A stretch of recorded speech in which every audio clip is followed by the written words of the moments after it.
Amanhã tem Cruzeiro e Boca no Mineirão e o Emerson Pansieri de volta de merecidas férias e de cobertura olímpica. O Pansieri tá de volta com as informações do Cruzeiro e tá numa apuração ferrenha e eu acho que o Pansieri pode trazer notícias boas, hein? Tudo bem, Pansi? Tudo ótimo, Léo. Um abraço pra você, pro Simões, pra quem nos acompanha na turma do bate-bola. Realmente foi uma cobertura pra mim muito especial, né? Dos Jogos Olímpicos, entrar aqui com as informações da canoagem, do vôlei de praia, enfim, do judô, e agora tirei uns dias de folga, de férias e voltei aí com esse trabalho que eu faço com muito amor e carinho, que é a cobertura do Cruzeiro. Eu falo do Cruzeiro em nome de Betfair, vem pro jogo, vem com a Betfair.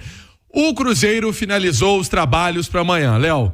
Duelo contra o Boca, jogo que vale vaga nas quartas de final. Mais cedo nós dissemos aqui a informação do Barreal, né, que seria uma baixa e tanto caso ele não tivesse treinado, não tivesse feito as atividades, mas o Cruzeiro postou há 5 minutos uma foto, né, com o jogador treinando, ali o Cássio também, o Zé Ivaldo, o João Marcelo, ou seja... Então o Barreal participou do treino. Participou da atividade. É uma boa notícia. É uma boa notícia, participou da atividade e isso leva a crer que o Cruzeiro vai ter esse elenco fortalecido e mais do que fortalecido em peças, Léo. Mas se o Cruzeiro pode ter o Barreal, que é uma ótima notícia, porque quando ele deixou o jogo contra o Vitória foi preocupante.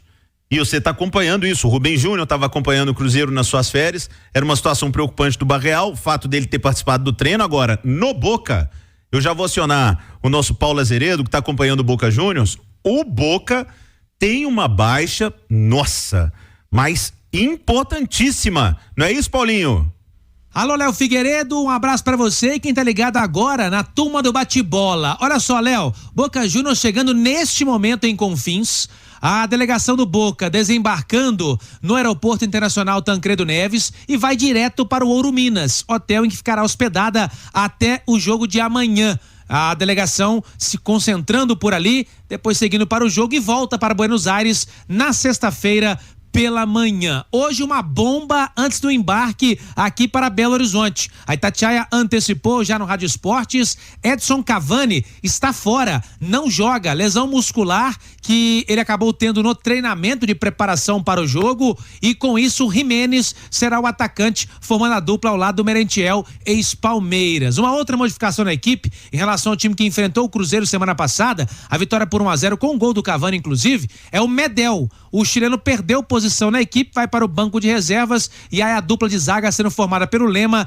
e também o Rojo, experiente jogador que passou pela Inglaterra, Manchester United, também seleção da Argentina. Time então preparado, já definido pelo técnico do Boca e deve ir a campo com a seguinte formação: Romero, experiente goleiro, também Advíncula, Lema, Rojo e Blanco, Medina, bom meio-campista que tem proposta inclusive do Fenerbahçe da Turquia, ainda o Paul Fernandes, outro bom jogador, o Martegani, ex-São Lourenço, que jogou contra o Cruzeiro no segundo tempo, jogou como titular no final de semana no clássico contra o próprio São Lourenço, e o Zenon, na frente, Merentiel e Jimenez. Este o Boca que, repito, já está em BH concentrado para pegar o Cruzeiro amanhã, 9h30 no Mineirão. Tá certo, Léo Figueiredo? Tá certo, Paulinho, 6h12. Ô, turma, o desfalque do Cavani é gigantesco pro Boca Juniors.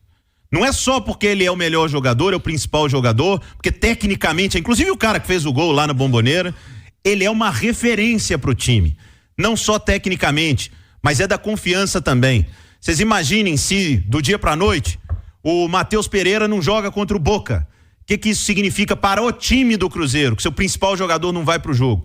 É uma baixa e tanto, a gente nunca deseja ninguém que se machuque, mas não tenho a menor dúvida que é um outro Boca sem um Cavani.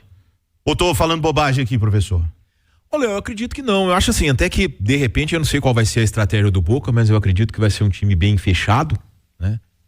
Inclusive a possibilidade de 3 zagueiros, então pode botar um cara de velocidade ali na frente que pode até determinar um risco maior ao Cruzeiro nesse ponto, mas por outro lado, pelo que o Cavani significa, né? É isso que eu acho que é o grande ponto, sabe? Um cara internacional, um cara de um grande líder história, ali dentro assim. do campo. Se você dá um chutão pra frente, você sabe que ele vai disputar com o zagueiro do Cruzeiro, ele vai cavar uma falta, ele vai pegar essa bola. vai prender a bola. Exatamente. Então tem todo esse lado psicológico também do que o Cavani representa no futebol mundial, né? Então é um dos grandes atacantes que a gente teve no século. Então, e que realmente é uma baixa considerável para esse Boca que, repito, acredito que vem ao Mineirão especulando. E a notícia do Barreal? Boa notícia que trouxe aí o Pansieri, hein? Ela é ótima. Até no Rádio Sport de hoje a gente comentava, né, a Nath e eu, sobre a possibilidade de o Cruzeiro ter 2 pontas abertos, né? Para poder ter um centroavante e nós dois concordamos também que o Dineno talvez fosse a opção. Eu acho até que ele é o que menos tromba com o Matheus Pereira, sabe? O Dineno. Isso. Nesse trio de meio aí, a minha opinião era pelo Matheus Henrique, a Nath acha que o Lucas Romero, que aumenta o poder de marcação do time, mas de toda forma é uma formação interessante também. Mas já o Pansieri acha que o Cruzeiro vai de 4 no meio. Vai manter essa formação de 4 jogadores no meio de campo. Aí vamos ver como é que vai armar o time, o Seabra, né? E aí, Pansi? Eu tô aqui numa dúvida, né? Acompanhando os últimos jogos, né? Mas vendo, né? Porque não tava em loco, mas acompanhando, vendo as partidas, com um fuso gigante também, né, Léo? Mas ouvindo a Itatiaia, ouvindo os companheiros, ouvindo o Rubem Júnior, né? Que inclusive um abraço pra ele, tá de folga hoje, fez os meus descansos aí, minhas férias. E um abraço pro Rubinho. Olha só, eu tô achando que vai de Cássio, o William, Zé Ivaldo, João Marcelo. Aí pra mim tem dúvida, Marlon ou Kaique, né? Muito pelo que o Marlon foi muito contestado no último jogo, né? Foi muito criticado pelo que ele rendeu no jogo contra o Vitória. Mas é um titular. E o Kaique, quando entra, também mostra bola. O Kaique teve um jogo, se eu não me recordo, antes da partida contra o Palmeiras, que ele teve 14 desarmes. Acho que foi contra o São Paulo, o Fortaleza, enfim, ele desarmou 14 vezes. É um cara que também sabe marcar. Meio campo, Romero, o Wallace, Matheus Henrique ou Barreal e o Matheus Pereira. Então, peraí, repete o meio campo. Romero, o Wallace. Então é Romero e o Wallace, não é um ou outro, não. Eu acho que vão os dois. Tá. Matheus Henrique ou Barreal com o Matheus Pereira. Mas aí ele pode também... Termina o time aí, só aí pra ele gente... pode também colocar Romero, Wallace, Matheus Henrique e Matheus Pereira. Ele pode colocar Romero, Wallace, Barreal e Matheus Pereira. Então, e no ataque? O ataque, Lautaro, né? Porque treinou ontem, treinou hoje. Eu acho que o Lautaro foi, até, de certa forma, poupado do jogo contra o Vitória, eu sinto que foi poupado. E aí vem Dineno, pelos 2 gols marcados contra o Vitória, tá grandão, tá cheio de moral, conhece bem o que é jogar contra argentino, porque é argentino. Ou Arthur Gomes. Eu não vejo o Caio Jorge começando o jogo. Ô Simões, tem uma questão de posicionamento aí, entre uma dúvida entre Matheus Henrique e Barreal, né? Um joga do lado direito, o outro joga do lado esquerdo. Se o Cruzeiro jogar da mesma maneira, tendo o Wallace como primeiro volante e o Romero como titular, o Romero vai fazer o lado direito. Sim, mas o Henrique, o Matheus Henrique já fez o lado esquerdo. Jogando lá fora, jogando sim, lá né? fora. Mas eu acho, e talvez também conte o fator físico do Barreal. Se não tiver 100%, o que for. Se tiver todo mundo inteiro fisicamente, né? Eu, pela necessidade do Cruzeiro, aí eu acho um erro ter o Wallace e Romero. Aí eu teria o Wallace, Matheus Henrique, Barreal e Matheus Pereira. Porque é um meio de campo muito mais criativo, eu concordo com muito contigo. mais poder de posse de bola, e o Cruzeiro não precisa de um gol, né, professor? O Cruzeiro precisa de 2, pra passar direto precisa de 2. Se vai ter 4 no meio, não faz o menor sentido ter o Wallace e o Romero. Pra mim não faz o menor sentido ter o Wallace e o Romero. O Matheus Henrique, tecnicamente, né, pra produzir, ele é praticamente um meia. Então, quer dizer, o Romero tem maior poder de marcação, mas... Então é muito nessa história, nessa base, né? Então, às vezes segura mais os laterais, sei lá. Mas eu só acho que assim, o Wallace e o Romero lá em La Bombonera era uma estratégia, jogar mais fechado no campo do adversário, mas você precisando vencer em casa, pra mim não faz o menor sentido. Eu concordo com o Simões. O Cruzeiro tem 90 minutos pra ganhar o jogo do Boca Juniors. Que seja pelo menos de 1-0. Ou seja, um gol no mínimo o Cruzeiro tem que fazer. Para passar direto, no mínimo, tem que fazer 2. Qual a chance maior de você fazer 2 gols no Boca? É tendo Romero e Wallace, ou tendo o Wallace e Matheus Henrique, ou se quiserem até Romero e Matheus Henrique. Tô dando só um exemplo aqui de como o Cruzeiro precisa ser ofensivo amanhã.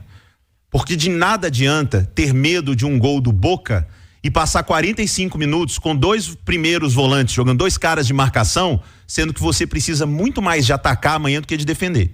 É diferente da Bomboneira. Então, não se justifica ter um monte de volante amanhã. Amanhã é dia para o Cruzeiro atacar e fazer gols, no plural. Tem 90 minutos para isso. Não precisa esperar passar 45 para liberar o time, não. Tem que ser inteligente amanhã, você abre.